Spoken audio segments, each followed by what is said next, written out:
Hello, puppies and kittens. You got a request from what someone I think is a evolutionary biologist. Wanted to have a conversation about some things going on topically. Lewis, how do you do, sir? Hi, I'm a Yeah. big So, fan. well, thank you so much. What are we talking about today? So let's talk about atheism and kind of how that relates to Trump. And hopefully, I've got some questions that you haven't been asked before. So I All right. also want to talk about evolution and some of those things, but I guess we'll focus more on Trumpism and MAGA. Okay. Now, yeah. So I guess I'll ask you those questions first. Okay. So you've talked about Trumpism on your channel because of obviously his election victory. Um, He's do an you think imminent that everything our country used to stand for. Yeah. yeah, do you think that there's a sort of an essence to Trumpism, which is because the way I see Trumpism is a sort of postmodernist, post-truth, nativist, and cynical kind of nihilism. Well, Um, yeah, the well, I don't know about all of it, but I mean, and I don't know about the nihilism either. But certainly the narcissism. Post truth, definitely. Trump constantly says that the details don't matter. And when yeah, he's been proven wrong in a lie, he just keeps repeating the lie. He that's never, right. Yeah. ever admits that he was ever wrong about anything. Hmm. Doesn't matter how solidly it's proved. Yeah. So, what is the segue there with Trumpism and kind of religious fundamentalism and just belief in America? Well, religious fundamentalism is the same strategy, isn't it? Never admitting any error. When they say that there's no transitional species, you can go over everything that how would we define what a transitional species is, and then produce hundreds or thousands of examples from the fossil record that fit every one of those criteria, thus confirming that we've got hundreds or thousands of transitional species, depending on which definition you're using. But they're never going to admit that. They just Hmm. don't. They just don't ever admit any error. They just keep repeating the lie. And because they don't recognize that they've ever been called out or corrected on anything, they build a list of things. I've already mentioned this thing that was wrong, but they didn't admit that it was wrong. So therefore, it's a thing that they say is right. And that's followed by another thing that we showed to be wrong, but they don't admit that it's wrong. So that's another thing that they say is right. And it's the same thing Trump does. Yeah. But do you think that like there's something new under the sun with MAGA, like compared to, we'll call it traditional conservatism? Do I think there's something new under the sun? A little tricky Yeah. the way to ask that question. The founding fathers predicted people like Trump. They warned us against allowing corporations to have influence over the vote, to be for against corporations acting like people and having any kind of influence over the government. And we're so steeped in that we are practically an oligarchy now. I think Mhm. effectively an oligarchy. I think there is a couple of Ivy League institutions that declared us an oligarchy like 8 years ago at least. Right, right. So money is what rules our country more than more than we want to admit. It's certainly not just money yet. I mean, people do still vote, but they're being controlled in how they vote. There's a huge propaganda campaign. Our national media, our legacy media, is completely unreliable. Some of it is outright and has been outright propaganda for a while, and then the other media that were the other legacy media has just basically buckled with Trump taking power. If they want to continue to exist, then they have to appease the new dear leader. Yes. Um, but thinking about the corporate aspect, Elon Musk, right? Those sort of tech bros. I don't even think that Trump is actually a Christian. Like, I think it's just a sort of, he's so cynical that he can't believe in anything other than himself. So he's almost by default an atheist, but not for the reasons we are. But do you think the same sort of thing applies to Musk? And like, how do you anticipate, like, do you anticipate a blow up between them because of their that's going to clash eventually? And like, how do you see sort of Musk? It's already clashing with happened. Elon Musk worked for Donald Trump in the first presidency and Yeah. quit early on. And I thought that Elon quit because he realized what an idiot Trump was. I hadn't yet realized what an idiot Elon was.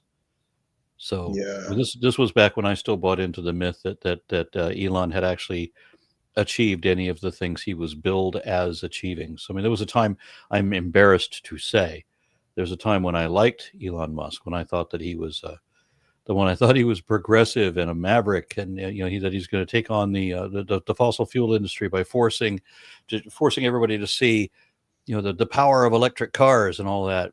I really thought that, because there was a time when electric cars came out in the 1970s or early 80s where they were quite popular, even though they only ran about 50 miles an hour and could only go about 50 miles. But they were quite popular at the time.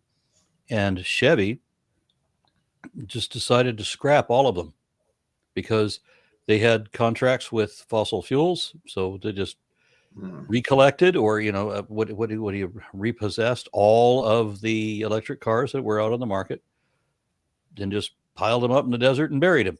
And while that sounds like paranoid conspiracy theory, and I thought it was at one time when I first heard the story about this going on, and then I heard, I forget the guy's name now, the president of General Motors or Chevrolet, whichever one it was, who just came out and admitted, yeah, he did that. He shouldn't have done that.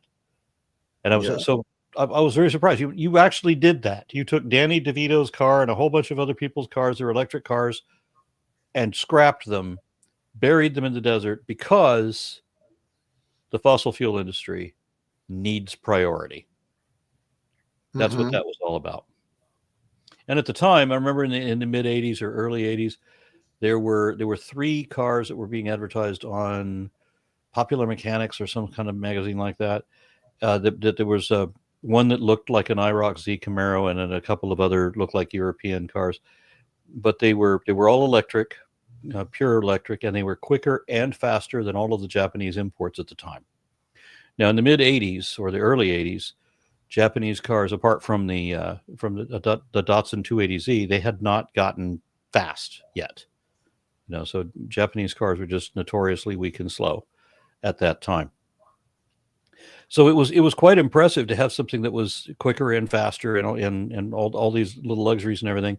But then all of that got crushed because the fossil fuel industry isn't making any money on those. And then, as I said, it just all sounded like a paranoid conspiracy of Chevrolet admitting that he'd done that. And so it seemed to me that Elon Musk was taking on the fossil fuel industry and forcing the public to see what electric cars could really do. And then I found out that Elon Musk was one of the number one supporters of both the Republican Party and, by extension, the fossil fuel industry. What? That makes no sense. But yeah, that's the case. He shoots himself in the foot. He didn't invent Tesla. He didn't invent any of this technology. Yeah, he was a consultant brought in by the people who did invent it, and then he somehow got the rest of the company away from them. And the car that is now in orbit around the sun was supposed to be awarded to the guy that actually started the company. So Elon Musk, would you say that he's selling like a vibe and a futuristic aesthetic more than a solution? He became the richest person in the world by seeming to be this tech genius that people thought, well, look how this guy's shaking things up, and he's gonna force progress. What an admirable thing. Only to find out that no, none of that is true. He didn't actually do any of these things. He's just marketing stuff. And my collapse of that all came with the Cybertruck. I mean, I could understand a number of other things that he did with Tesla cars, as far as not having any creature comforts, not having any manual overrides or alternative backup systems or stuff.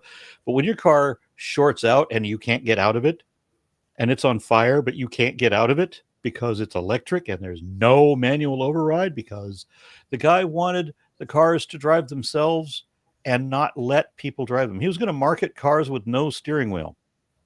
Yeah. Yeah, no.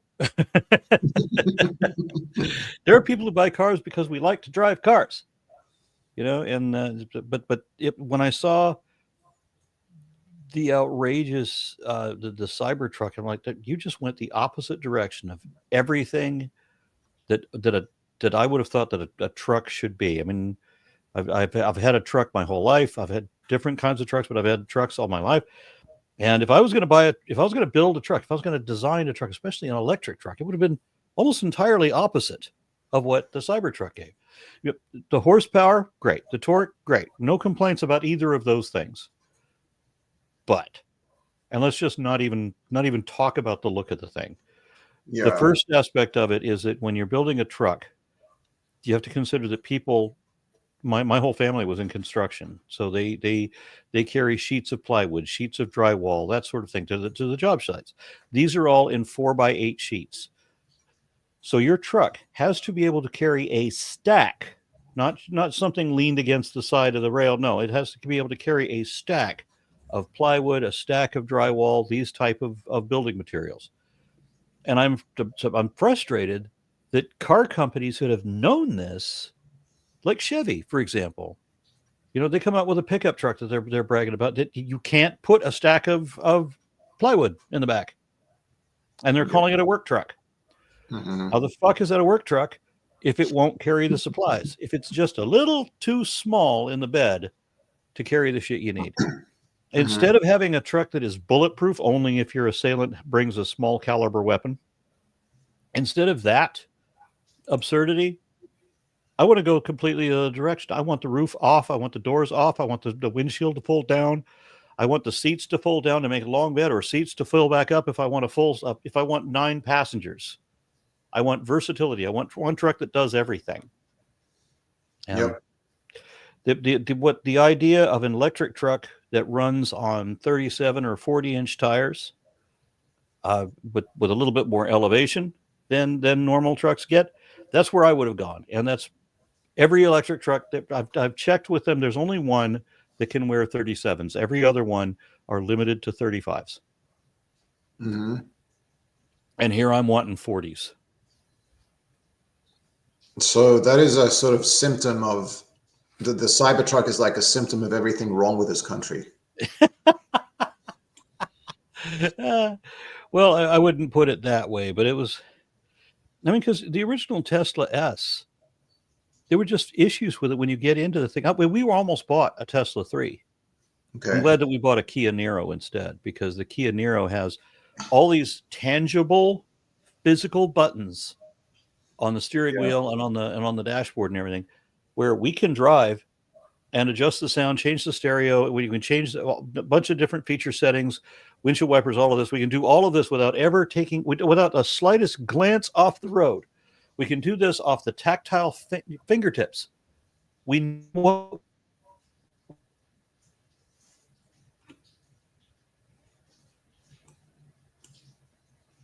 Oops.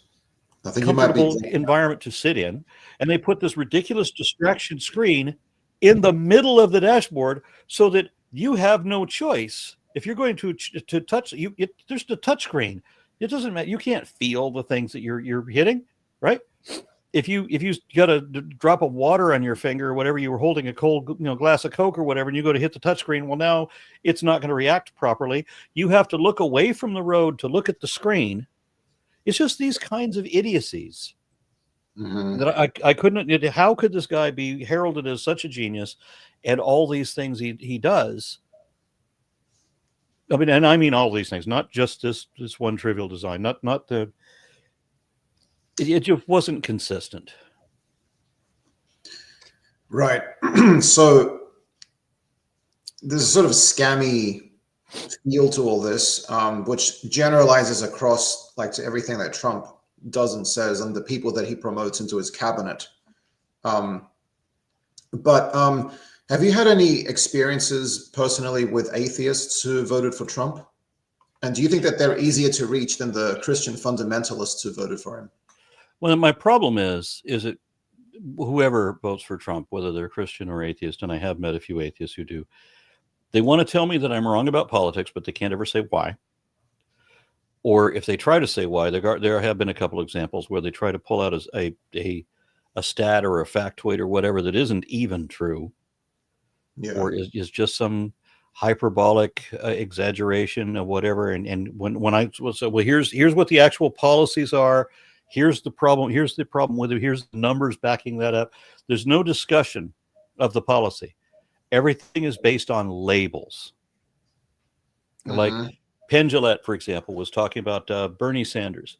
He was talking about how brilliant Bernie Sanders was, what a great humanitarian Bernie Sanders was, how Bernie Sanders really should be the president. And then somebody mentioned to Penn that, yeah, but Bernie Sanders is a democratic socialist. And Penn says, oh yeah, never mind. All the best policies, hands down, this is the best candidate, but label. He's a socialist, never mind. And so now they use that label on people who are not remotely socialist. Kamala is constantly accused of being a communist. No, she was more or less on the right. Every president in my lifetime has been in the authoritarian right quadrant of the political compass. But Kamala has endorsed some left-winging policies. So she's right on that line. And then when she pulled Tim Walz as a running mate, he is on the left side of that line. He's an actual leftist, not a radical leftist. We don't have radical leftists. I'm further left than both of them. And Bernie is still further left than me. And he is not a radical leftist. I don't think I've ever seen a radical leftist in this country. But you have to do the labels, because that's all anybody cares about. You can't have a discussion of policy. Kamala was going to decriminalize marijuana. Who's against that, right? We know from precedent that every state that has decriminalized marijuana has reaped revenue rewards. If you want to win the war against crime, give up. What are the Mexican cartels going to do when all marijuana purchases in the United States are now regulated by the government, and you can now sue vendors for not producing the quality you paid for? Where is your drug cartel then? And I also read that there was a blind survey that found that more people agreed with Kamala's policies than Trump's. This is before the election. But somehow, as you say, the labels kicked in. Do you think that there was something fundamentally wrong with the messaging done by the Democratic Party? They could have done something better. The Democratic Party didn't do. There were a handful of key things that they needed to take care of early on. For example, in the debate, when Kamala was asked, "Are you better off now than you were 4 years ago?" the proper answer would be, "Yeah, I can buy toilet paper today. I couldn't buy toilet paper 4 years ago." And then, like practically everything that it is for the Biden economy, the recovery after COVID, after the COVID pandemic. If you take Trump's term before the pandemic, give the 3 years, base your estimate of Trump on the 3 years prior. Just take 2020 out, right? Don't even blame him for that.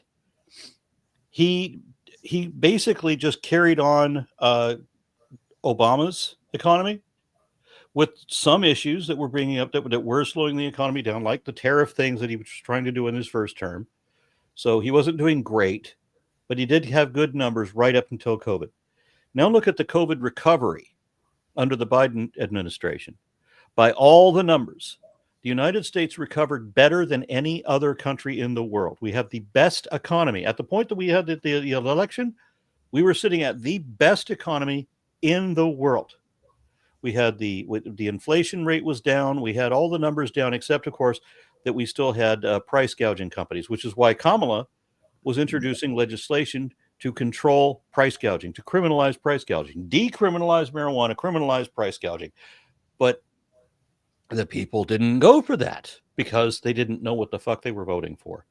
They were voting for a populist and they didn't want a woman president. They didn't want a black woman president, and she didn't object strongly enough to the genocide under Netanyahu. Hmm.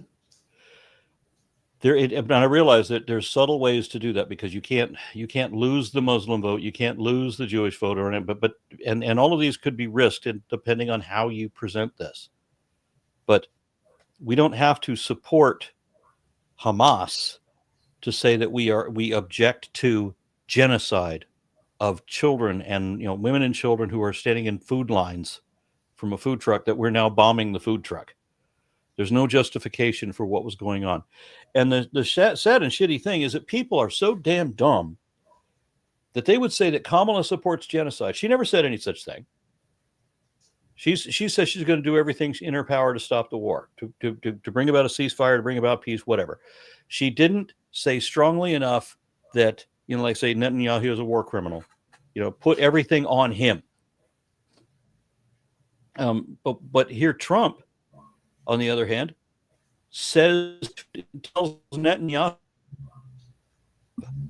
of genocide.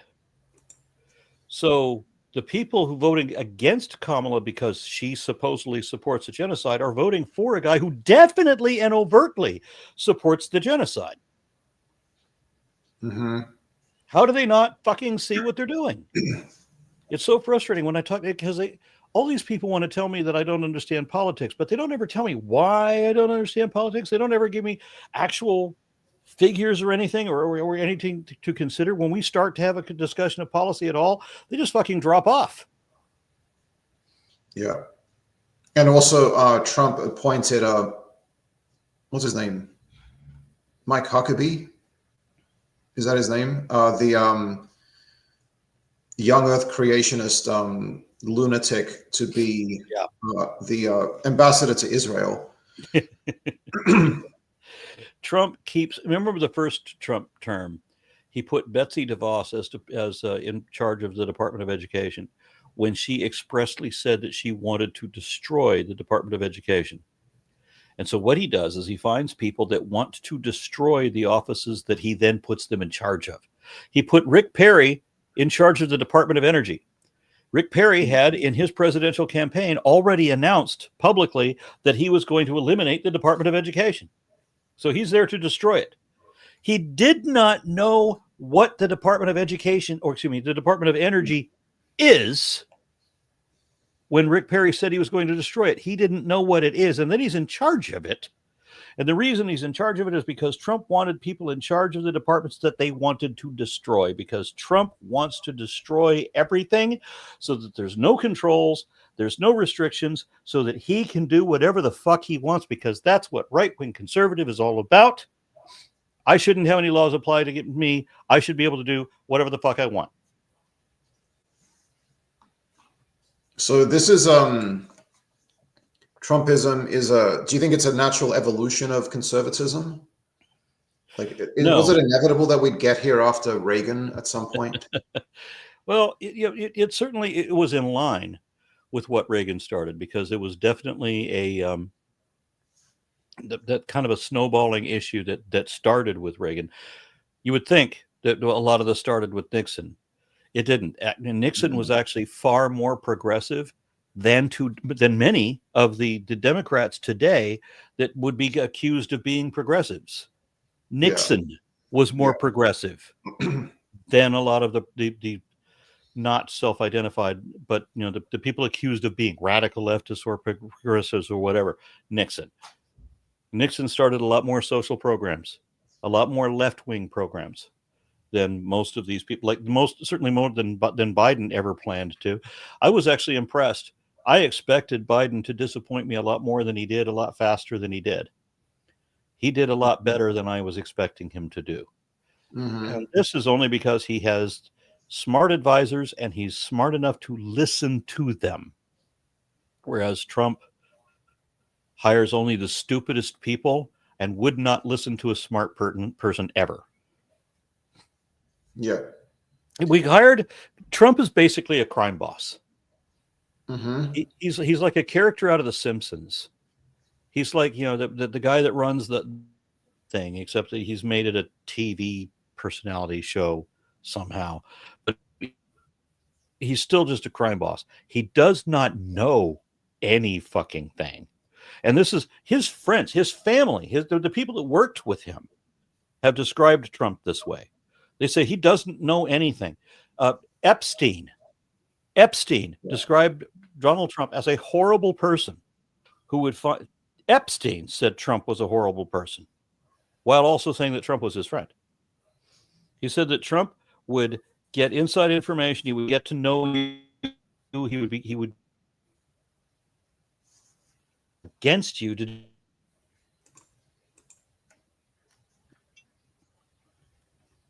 Mm-hmm. So Trump is. Do you think that there's a sort of theological aspect to how? I'm just trying to think of like how a lot of Trump voters who are Christians, they see him. Do you think that it's just try this on for size? I was thinking about like, what's the psychology going on here from a theological perspective? So he's seen as a sort of demigod by many of his supporters, right? Because they've relinquished the distinction between him, the man, and the essence of the presidency as an office and institution. So like, you know how in Russia, Putin, there's no difference between Putin, the man, and the presidency because it's personalist rule, right? Whereas in America, it's meant to be this sort of the abstraction of president is separate from the president as a person. Do you think that that's happened here? No, but the reason that's changed, Putin is directly related to the reason that has changed. See, like, Americans don't know politics of other countries. But I was studying Russian for a while, and Putin is the reason that I'm not bilingual now, because he just ruined the language for me. I was very there in being able to have a conversation in Russian, and I don't know, 2-3 years ago, just gave up on it because I'm never going to go to Russian as long as Putin is alive. He had been having secret meetings with Donald Trump and Elon Musk. And when I say secret meetings, I mean, and you should have heard of some of the legacy media announced that the meetings were being had. You know, they would go to Helsinki or whatever, and then there was nobody that could record anything.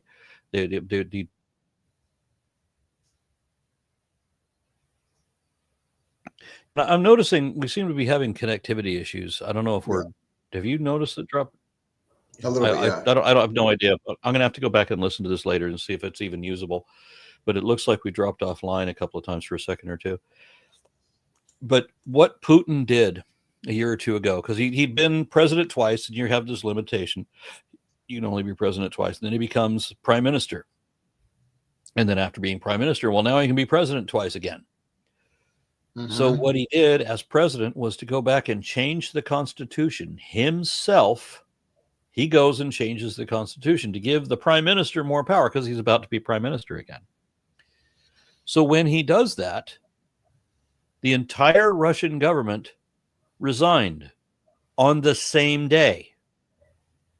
So Putin simply replaces all of these career people, the bipartisan people, with loyalists, which is Schedule F. That's exactly what Trump is going to do. He's changing the Constitution. He's already said that. I think he said that today, that he's going to be making changes to the Constitution, but he said it a number of times in the past. He does not care about the Constitution. He's going to swear an oath. In order to become president, he's going to swear an oath to uphold the Constitution. He has already tried to undermine or overturn every single provision of the First Amendment, all of it, and several other amendments as well. Trump is not about the Constitution. He has said on multiple occasions that he should be able to change the Constitution as he sees fit, and he's going to, and the Supreme Court, which he owns, is going to let him do that because our government is now more corrupt than Russia. Think about that. So, Schedule F, Trump fires all of the career politicians. All of the checks and balances are now gone. He replaces everybody with idiot loyalists so that they swear an oath to him, not to the Constitution. Electing Donald Trump was, therefore, the end of our constitutional republic. We have very little chance of getting it back.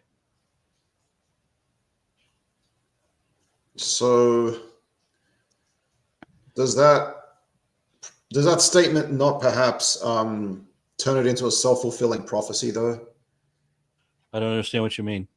So if we say that the republic's over, doesn't that just make it, people will just sort of give said up? we have very little chance of getting it back. Okay. So let's imagine we could have midterm elections and everybody wake the fuck up and realize, wow, that was a really stupid thing we did in 2024.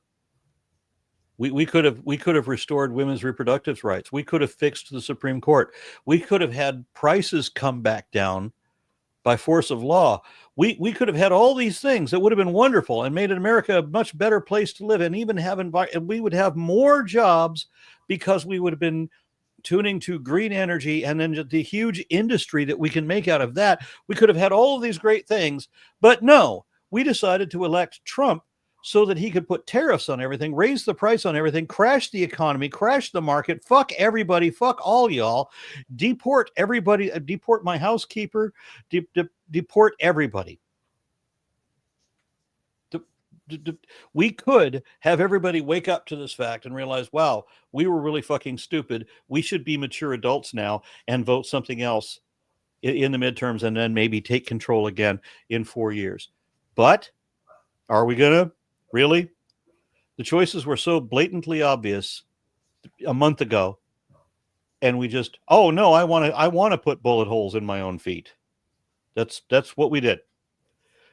So if we get another election, is it going to be a real election? Because, Russia still has elections. Mm-hmm. But we know what ends up happening. Either somebody gets thrown out of a 4th-story window for no reason, accidentally, or the election is obviously not legitimate. So yeah. The frustrating thing for me was that 70 million people were this damn dumb, because this is screamingly fucking dumb. And then half the country didn't think that saving the republic was important enough to get out and vote. Mm-hmm. Well, a book I'm reading called The Irony of Democracy, it's had many editions since 1973. I think that was the first edition. It mentions that even back then, many Americans have had a disdain for democracy. So is it just like the chickens coming home to roost now, because people are afraid of or sick of what they see as elitist rule, and both parties are using their power, so they just want a non-establishment person. I had a hard time understanding this when I was studying Russian language, that Russians have been under authoritarian rule for so long that they think that's the right way to do it. And I'm thinking that did these people just never have their own voice, their own power? But the problem is a lot of people it's like people don't have any idea what the founding fathers were objecting to. They're now advocating the very things that the founding fathers objected to, because they never had to live under this kind of authoritarianism. They never had to live under a monarchy. But there are many Republicans now who say that that's exactly what they want. They don't want a government of, by, and for we the people. They want a king. They just want a king that they agree with. And most of the time, your king doesn't agree with you. And already people are saying that Trump is not going to be a king that agrees with anybody. Mm-hmm. You're not going to get what you want. The country is going to be fucked, and there's no way around that. Shit is going to suck bad. So make America great again means take America back to the worst it has ever been, which would be like 110, 120 years ago, because they want to take away compulsory schools. They want to take away truancy. They want to, they're already, before Trump was elected, they were already increasing they were lowering the age at which children could work later hours, more dangerous jobs, that sort of thing. So, child labor is becoming, more like it was 120 years ago. when there are children working barefoot in factories, that kind of thing, without any of the left-wing stuff that used to make America good, like having weekends off, having regulations on the quality of your food and your water. We're just going to get rid of the FDA. No more Food and Drug Administration. So you can't trust your food anymore. In the United States, in the 21st century, we can no longer trust our food because we're not going to have an FDA. Because we've got some batshit crazy moron who's decided that, no, we need to bring back polio. Yeah. This is going to go bad. And people are telling me that I'm just exaggerating all this. I'm not. No, look it up. The guy's saying these things. This is what they're actually trying to do. And if they succeed, if we don't manage to stop them at everything they try to do, they're going to fuck everything up. Yep. For everybody. Including their own supporters. Although they probably still manage to, they probably still manage to blame the Democrats for everything. Yeah, if you're a billionaire, then you're going to do all right. Otherwise, no. Right. So how does that, in the Trumpian mind, how does that align with loving Jesus? Because I'm sure that, for all of Christ's faults, he didn't say that we should be run by billionaires, right? Once again, the people in Trump's orbit way back in the day, the people who've known him for the longest, the closest, say that he makes fun of believers. Yeah. Trump is not a believer. Now, does he believe in God? I bet he does. I bet he does believe in God. But then, like most believers, he thinks that God agrees with everything he says and thinks. Everybody's personal God always hates the same people they hate for the same reason that they hate those people. So I would think, and then, of course, I'm just speculating, I would think that Trump believes that there's a God and that Trump's God is completely on Trump's side, just like everybody else's God is completely on that person's side. Everybody that believes in God thinks that God agrees with them. Mm-hmm. Yeah, I didn't think of that, actually. I just assume that Trump he doesn't know what a creed is. He doesn't know what a creed is. He's never cracked open a Bible. He doesn't care what it says. He wouldn't have followed it if he did read it. Right. And so that in that sense, he's Christian.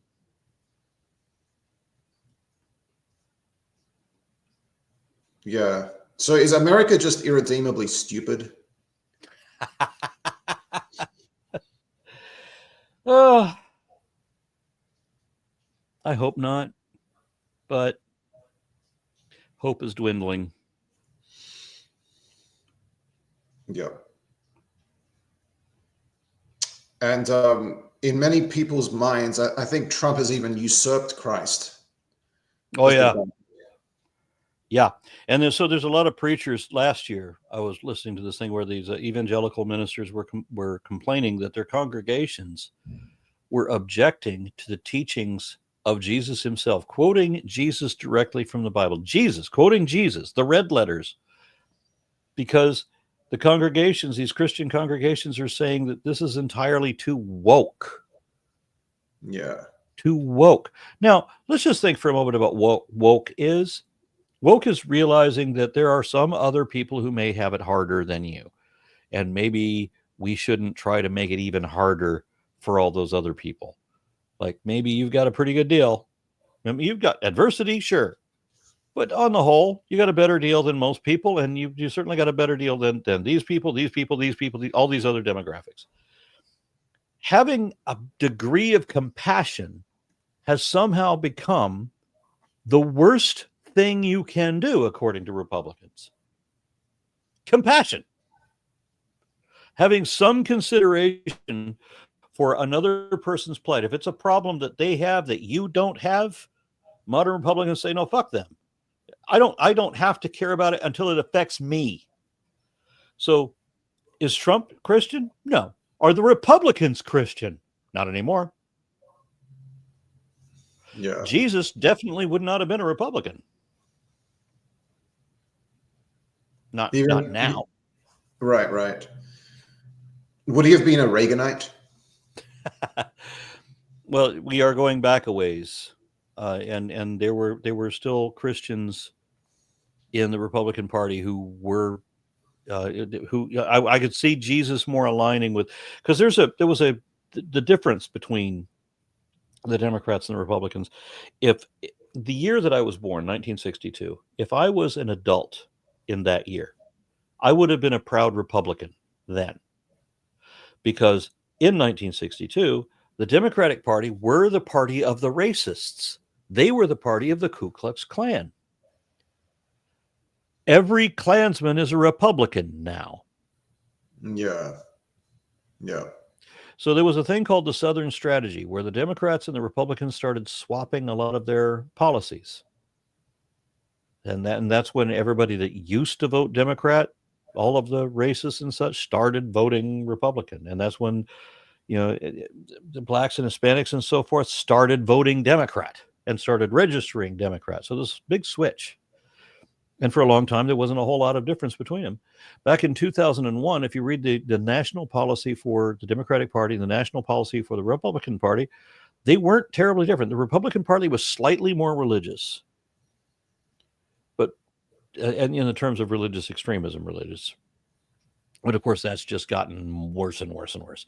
And because of the duopoly, because of the system that it forces us to side with one party or another, because we don't have ranked choice voting and things like this, which I strongly advocate for. Because of that, because of this two-party system that we're kind of constrained into, the Democratic Party tried to introduce language to be more religious in around 2001, and there was a huge objection to that, because where are the secular people going to? We don't want to swear our allegiance to some foreign god. We want to govern our country appropriately. We want some kind of responsibility to our elderly. We want responsibility to the environment, to the economy, to protections, to regulations on food and housing, and make things safe. It's not just about national defense. There's much bigger issues than that. The quality of life and so forth. We have to be able to protect all of these things. And then the right wing just wants this position of from my perspective, they want this position of, I got mine, fuck all y'all. And all of you, all these laws should apply to you, but not necessarily to me. Mm-hmm. So, now you've talked a lot about how it's a complete myth that religious people are more ethical in the way that they live and what they do. Do you think that? Where's my question on this? I've got it listed here.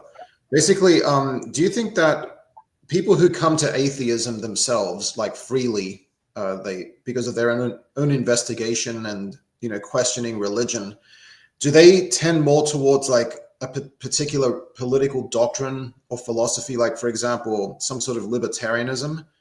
And if so, is that because is that kind of a function of their natural predisposition as skeptics and questioners, or is it sort of just inherent in atheism in a way that you would come to my experience? I mean, I've run into atheists who are Republicans, atheists who are conservatives, atheists who voted for Trump, and I've run into libertarians as well. And while a lot of these people, as I've said a couple of times, they like to tell me that you're wrong on politics, but they can't say what or why. They can't get into any specifics and prove the point. They just can't do that. I'm kind of in the same situation with libertarians. Yeah. Every time somebody identifies as a libertarian, I'm like, okay, well then let's have a conversation.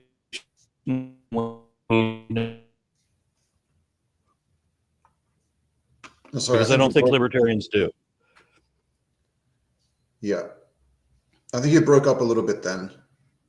Yeah, well, my position on libertarians is they're just in the category of they don't want laws to apply to them. They don't want to pay for taxes for things they're not directly using.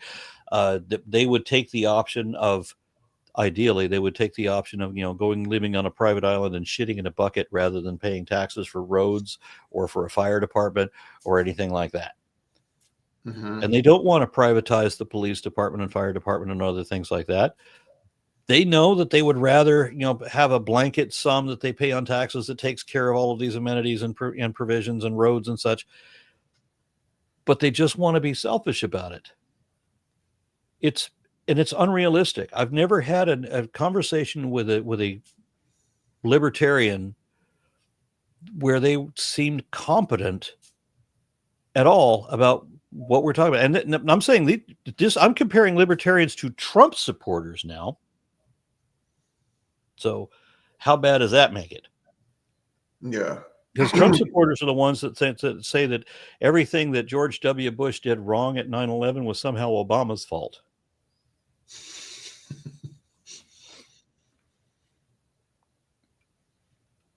Do you I think I already asked you, like, who's easier to reach, the atheist or the theist? But I guess they're both. If you vote for Trump, you're already sort of down the rabbit hole. Well, my thought on that is that politics is far less rational than religion, which is a sad thing because politics is unavoidable. Politics is real, unlike religion. You could go your whole life without having a religion, but you're going to have politics.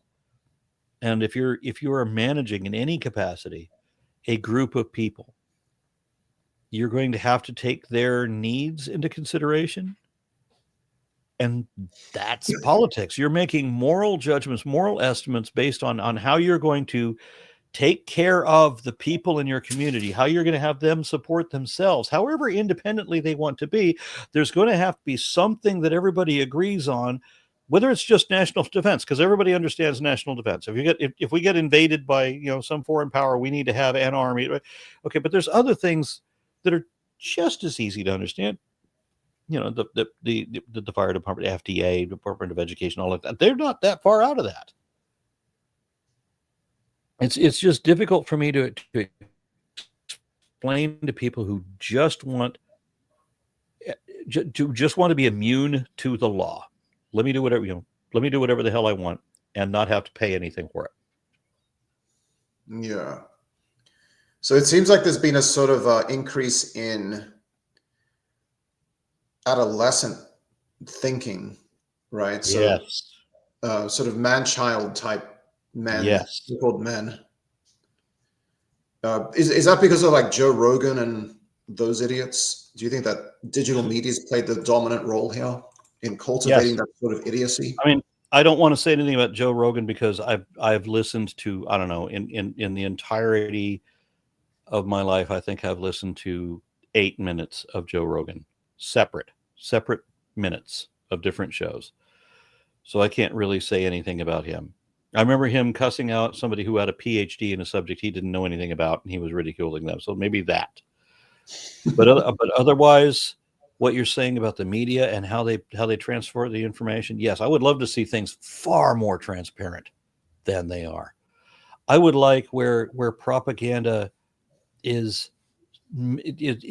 criminally minimalized. I mean, I want regulations against propagandizing news stories.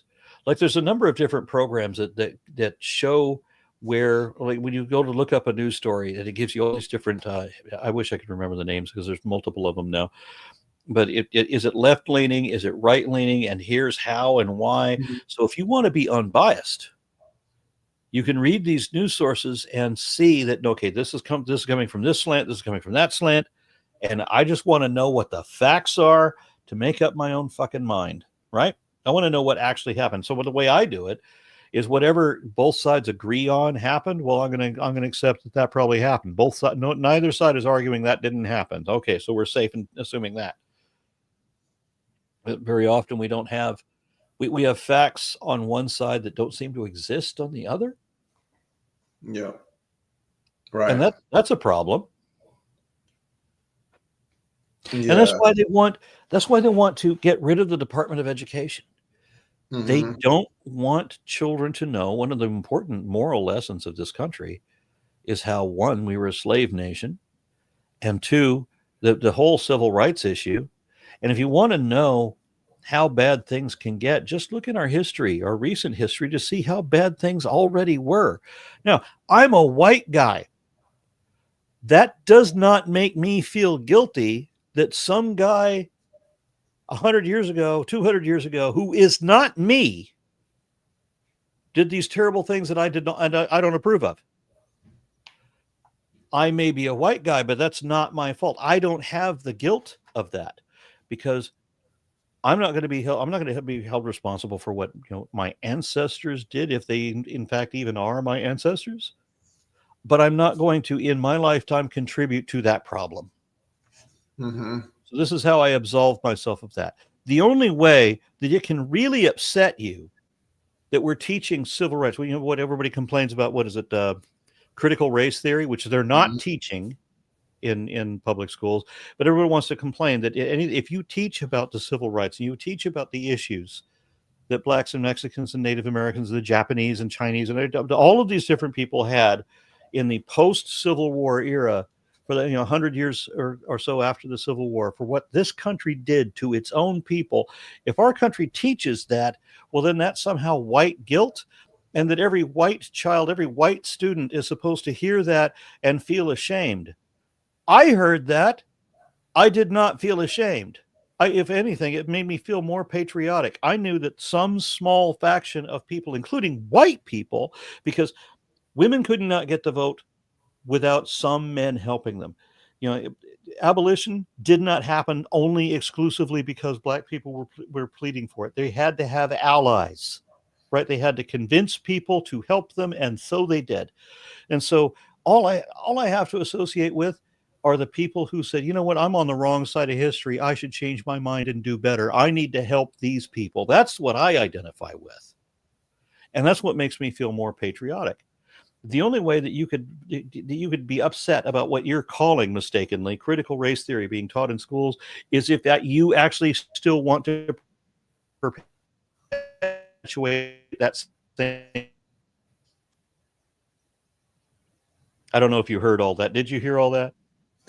Yeah, that we shouldn't be perpetuating the same thing that came before, basically. Yeah, it's just like, as I said, I saw my camera shut off for a moment, so I didn't know if the audio came through. All right, so we've been at this nearly an hour, and I don't want to go on about it too much. And I know that this is going to be one of those comments where one of those topics that everybody's going to say, well, yeah, you're wrong. Well, yep. How? But it's a frustrating thing that when I speak to leftists, their biggest complaint with the people on the right is the people don't understand politics. Yeah. Exactly the thing. So why not try to get some specifics? Let's talk policy, not labels. Mm-hmm. So would you say we need one other thing I want to... Yeah. No, go ahead, please. Oh, no. I was going to ask about the enlightenment. Do we need a 2.0 on that? Yeah, because we haven't learned our history, so we are doomed to repeat it. Mm-hmm. Any public intellectuals, apart from yourself, who you think are promising, who could be sort of leaders in that movement? I wish that I were more learned than I am. I wish I had time to read other people. I mean, so far in my life, everything that I have heard Noam Chomsky say, I've agreed with. Almost everything I've heard Bernie Sanders say, I agree with. But I don't have the leisure to read as much as I want to be as informed as I wish that I could be. Because I insufficient information. Yeah. And sorry, what were you going to say before I cut you off? I think at one moment I was going to bring up, what everybody wants to bring up with me is somehow the right is all fired up about trans people who are like 1% of the population, and they want these people to have to prove that they're physically, biologically, physiologically, genetically dysphoric position, or that they are chromosomally, if you were identified as male at birth, well, your chromosomes indicate that you're actually female, that you have to have some proof of that. And there are physical conditions and genetic conditions wherein you could prove that. But I don't personally care, because our country is supposed to offer a freedom of expression and a right to life, liberty, and pursuit of happiness. And the rejection rate, or the rate of when people get to go through these transition phases, and then they decided after they've done the surgery and everything that they didn't want to do that anymore, right? The rate of regret, 1%. Mm-hmm. It's lower than the regret of having knee surgery. So why not just let people pursue happiness, right? Is that not their right? Right. Why do I have to make it a big deal that you feel that you present as inappropriate or not accurately? I mean, I'm in a brilliant situation because I'm a cisgendered heterosexual male who's very comfortable in my skin. I wish that everybody could feel as good about themselves as I feel about myself, but that doesn't mean I'm better than the people who don't. That just means that I lack the ability to properly empathize with those people. Yeah. But that doesn't mean that I can't take steps to be more considerate. But that's one of the problems when you talk about the left or the right, isn't it? Because people on the left are talking about, well, what about their rights? And the people on the right, so, well, what about my rights? Mm-hmm. And there's the difference in a nutshell. Yeah, I hear that a lot as well. People on the right, they claim that they're being oppressed or that their rights are being curtailed. Why? Because they own and control everything. They're called crybullies. Yeah, they are the most. They want to be persecuted, but they are the persecutors. Well, but they also say, I don't know if you would agree with this at all. Maybe this is a point that leftists or liberals could partially agree on. I don't know. I want to get your take on it. But some people on the right would say that some of the so-called woke stuff has gone too far in certain cases, and that how do they put it? Sort of like that. There's a sort of one-size-fits-all approach that they also talk about affirmative action in this sense as well, that certain policies are not appropriate or things like that. Do you think that we should take it on a case-by-case basis, or? Okay. Yeah. All right. Well, let's look at that. Let's consider that for a moment. Some, which means not all, some of the woke things have gone too far. By what measure? And the reason that they're saying this is because they want to stop all of it. Right? Yeah. They don't have an objective criteria that we can point to and say, okay, well, this is where the line is. This is where the too far is. It's always things that never really happened, right? You understand that you have a greater risk of having your children molested in a bathroom by Trump's cabinet, by Trump's administration, than you do by trans people? Trump's administration, the people he's has already selected and appointed and promised positions to, most of them, many of them anyway, have been accused credibly of sexual assault, if not already proven in a court. Mm-hmm.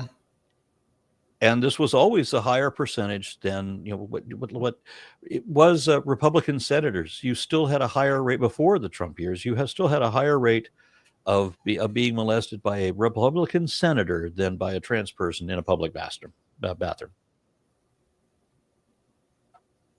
So I don't understand where these same people who say that they are for liberty also want to take away other people's liberties. They want personal liberty, just their own personal liberty. They don't want you to have personal liberty. They just want the personal liberty for themselves. And they want freedoms, but they don't want you to have freedoms. They just want themselves to have freedom. So the law applies to you, not to them. And they should be able to restrict what you do. Your body, my choice. That's the way they put it, right? Yeah, that's the way that Nick Fuentes put it, the Yeah. neo-Nazi Catholic integralist. Yeah. Those people are coming out of more of, in the last Trump administration, a lot of the racists were coming out of the woodwork, doing outrageous things, and I think now we're seeing that again. Yeah, and my whole position is just let people be. We're talking about 1% of the population. If they're going to regret their trans surgery, whatever, that again is 1%. So 1% of 1%, let them fucking go. Why make that this big damned issue? That it can't be the priority on your life.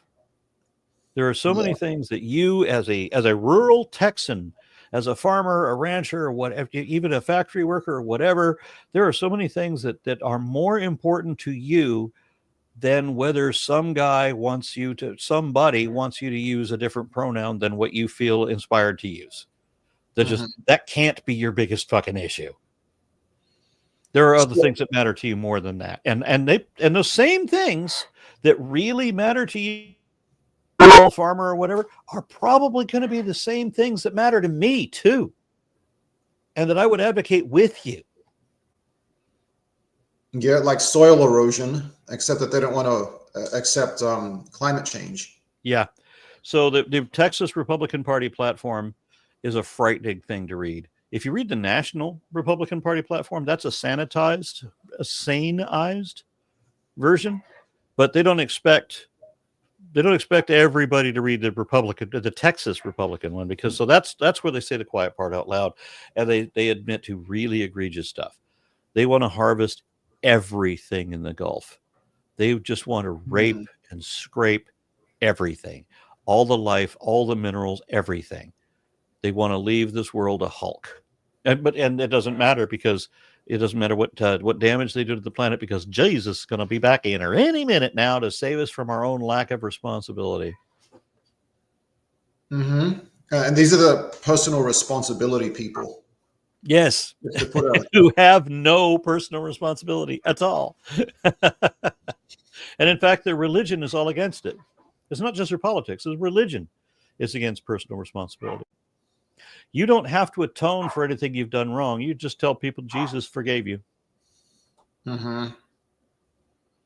Yeah. Now, we've been at this over an hour, and my dogs are, as you can hear, I'm sure, getting a little antsy. So I'm going to have to end this. And I thank you for having the conversation.